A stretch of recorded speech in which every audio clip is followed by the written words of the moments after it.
Bonjour à tous, on se retrouve aujourd'hui pour une toute nouvelle vidéo et ça me fait vraiment trop plaisir de vous retrouver sur la chaîne.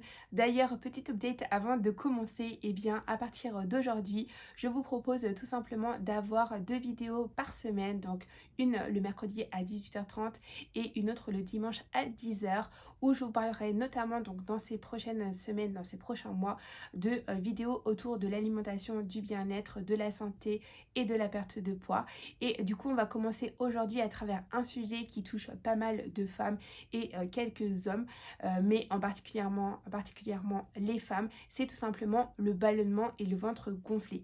Et donc du coup, on va parler aujourd'hui de ce sujet parce que c'est un sujet qui moi-même, en fait, j'ai été sujette en fait à ce genre de problème et je me dis qu'à travers en fait, eh bien, mon expérience et mon vécu, je peux peut-être vous apporter quelques petits trucs, voilà, de petites choses qui vont faire que peut-être ça peut vous aider justement à mieux comprendre le phénomène, les causes et quelles peuvent être les solutions apportées pour ce genre de soucis de santé. Et donc du coup, on va tout de suite commencer par justement les causes du ballonnement. Une des premières causes, eh bien, du fait d'avoir le ventre gonflé et si notamment nous consommons des produits qui sont fermentescibles.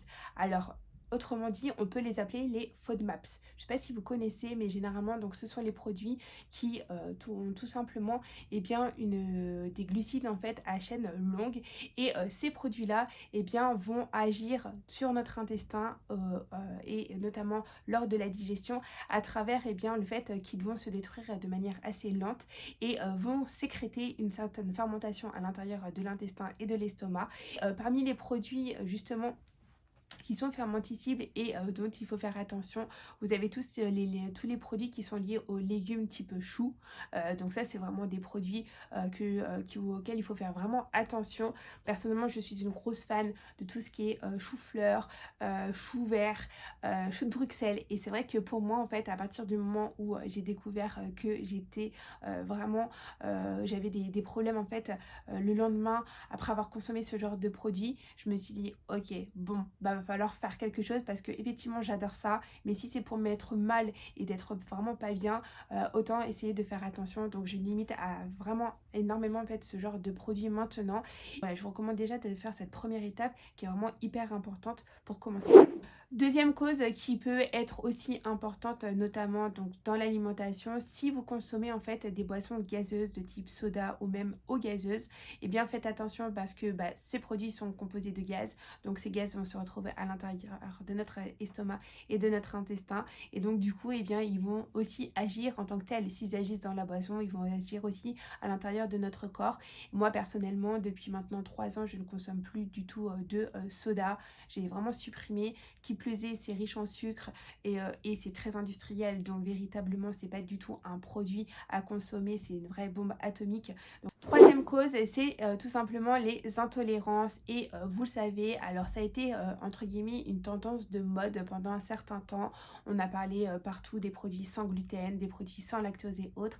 Alors outre l'effet de mode que certains ont pu mettre en avant, véritablement c'est un problème, c'est vraiment quelque chose qu'il faut penser pour justement les intolérances, et renseignez-vous véritablement auprès de votre médecin pour savoir eh bien justement si vous êtes intolérant. Autre cause qui peut être liée en fait eh bien au ballonnement et au ventre gonflé, c'est tout simplement votre microbiote. Alors je ne sais pas si vous savez ce que c'est, mais le microbiote, c'est tout simplement toutes les bactéries que nous avons à l'intérieur de notre intestin et qui vont faire que nous allons pouvoir notamment eh bien digérer. Donc en fait à l'intérieur de notre corps, nous avons plein de bactéries, des bonnes comme des moins bonnes, et du coup eh bien ces bactéries, à partir du moment où il y a des mauvaises bactéries à l'intérieur de l'intestin, eh bien le travail de digestion et d'assimilation va moins bien se faire. Donc en fait ici, ce qui est assez important, c'est de faire attention à ça. Et notamment, je vous en avais déjà parlé un petit peu sur la chaîne, mais de consommer des probiotiques peuvent vous aider eh bien, à avoir un intestin plutôt bon, correct et en bonne santé. Et ça, on ne va pas juste ingurgiter, manger et puis basta. On va vraiment voir tout le cheminement en fait du produit jusqu'à la sortie. Voilà, disons-le clairement. Et dans le glamour à travers cette vidéo, j'adore. C'est le problème de la constipation, bien évidemment. Quand on est constipé, eh bien, nos déchets restent à l'intérieur de notre corps. Eh bien, c'est ces déchets vont commencer à faire de la fermentation et donc du coup véritablement eh bien vous allez avoir un ventre ballonné. Donc ça c'est quelque chose qui est véritablement est à travailler. Si vous êtes constipé de manière occasionnelle, ça peut passer, mais si c'est très régulier, c'est que véritablement il va falloir changer votre alimentation. Une des premières choses, une des premières solutions que j'ai moi-même testé et qui fonctionne vraiment, c'est que souvent en dessert, on a, si vous êtes des consommateurs de dessert comme moi, que vous avez envie d'une petite touche sucrée, peut-être que vous êtes dit, bon bah à la place de manger, je sais pas moi, des gâteaux, ce genre de choses, vous allez vous rabattre sur des fruits. En fait, c'est une erreur totale, c'est-à-dire qu'en fait, le fruit amène en fait à une fermentation. Donc c'est pourquoi en fait, il ne faut jamais le manger à la fin d'un repas, il faut plutôt le privilégier à le manger seul, donc par exemple à un goûter simplement ou quelque chose comme ça. Mais en fait, il ne faut jamais associer en fait à un fruit à la fin d'un repas parce que déjà avec les sucres rapides, c'est celui qui va être consommé en premier et deuxième chose en fait, il va créer de la fermentation. Donc si ça commence à fermenter avant même que tout votre bol soit tout ce que vous avez mangé soit digéré, et bien ça va vraiment créer en fait un problème au niveau de l'intestin et donc faites attention par rapport à ça. Deuxième solution, toujours autour des fruits, c'est que généralement et aussi au niveau des légumes, c'est que on a tendance notamment, alors là on va vers le printemps, bientôt l'été, mais on a tendance à bien aimer aussi les produits qui sont crus, c'est-à-dire les fruits crus, les crudités, les légumes crus, ce genre de choses. Par exemple, moi mes pommes, je les cuis, comme ça je peux m'en faire une petite compote, donc ça me permet à mon corps de mieux les assimiler. Autre solution, c'est de prendre en photo vos plats, tout ce que vous mangez. Alors dit comme ça, on a un peu l'impression qu'on se demande pourquoi, mais en vérité en fait ça va vous permettre aussi de voir étape par étape quels sont les produits auxquels vous réagissez et les produits auxquels vous ne réagissez pas. Parce que c'est vrai qu'on a tendance, on se dit ah bah je vais m'en souvenir, je vais m'en souvenir, et en fait finalement on se rappelle pas forcément, au fur et à mesure du temps on oublie, et donc du coup ça permet aussi de voir que si on en reconsomme, de voir est-ce qu'on a deux fois le même effet, donc est-ce que véritablement on a un problème avec ce produit, ou est-ce que c'était juste qu'il y a eu un petit quelque chose, on n'était pas bien fatigué, enfin voilà d'autres paramètres qui ont fait qu'on avait eu du mal à digérer et du coup des difficultés à l'assimiler. Mais véritablement prenez en photo vos aliments.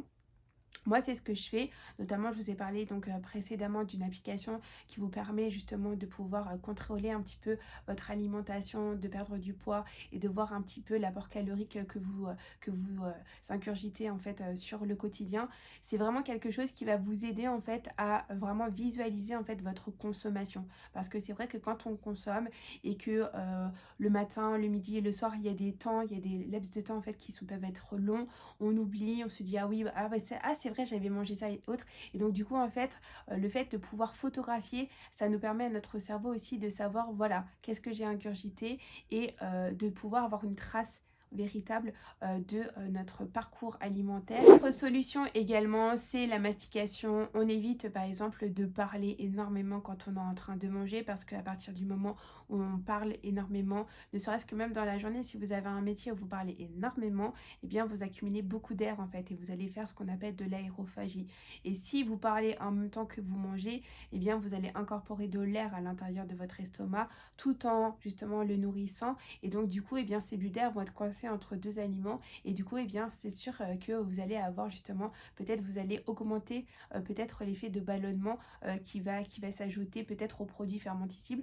Donc autre solution qui est importante, c'est l'hydratation. Pensez à bien vous hydrater. Moi personnellement c'est mon challenge véritable, c'est que normalement on devrait pouvoir boire une bouteille voire un peu plus par jour, et en fait ça c'est quelque chose qui est hyper important, parce que à partir du moment en fait où on va boire, on va éliminer, on va hydrater notamment notre bol alimentaire, et du coup si le bol alimentaire est là, du coup on va éviter le fait qu'il y ait des morceaux qui se bloquent, et on va éviter la constipation, et donc du coup le fait que ce soit hydraté, ça va tout simplement plus glisser, hein, soyons honnêtes, et qui vous donne justement des alertes de quand est-ce que vous devez boire. Vous pouvez aussi vous dire mettre une alarme et toutes les heures vous buvez un verre. Voilà, il y a des petites choses comme ça où il faut vraiment en fait vous obliger peut-être au début si vous n'avez pas cette habitude à boire, et après vous allez voir que ça va venir assez rapidement. Vraiment, autre solution, les fibres. Pensez vraiment aux fibres, essayez au maximum d'en consommer, pas trop non plus parce que en fait, on va dire que ça a deux effets un peu qui se coulent. C'est-à-dire que autant il faut consommer des fibres, mais il ne faut pas en consommer de trop parce que si on en consomme de trop, ça peut aussi amener de la fermentation. Donc, vous voyez, donc il faut essayer de trouver le juste équilibre et à partir de ce moment-là, eh bien, ça ira beaucoup mieux. Dernière solution, bien évidemment, c'est par rapport au sport. Plus on bouge, plus eh bien, notre système digestif va être actif. Parce que quand on est sédentaire, notre système digestif, notre intestin va être tout simplement au ralenti. Il va être beaucoup plus las. Si vous travaillez sur votre alimentation mais que vous ne bougez pas, voilà, c'est comme si vous faites quelque chose pour avancer et qu'en fait vous mettez quelque chose pour le bloquer. Voilà, il faut que ce soit assez complémentaire quand même. Et pour ça aussi, une des activités qui sont assez pas mal, c'est de renforcer notamment donc la sangle abdominale parce que plus en fait vous allez avoir une sangle abdominale en fait forte et tonique et en fait plus votre l'intestin prendra moins de place et évitera en fait justement le fait de l'action de pousser à travers des gaz. J'espère qu'à travers cette vidéo, je vous ai donné 2-3 conseils, 2-3 astuces qui vous seront utiles. N'hésitez pas en commentaire à me dire si vous-même vous avez des problèmes, est-ce que vous avez essayé des choses.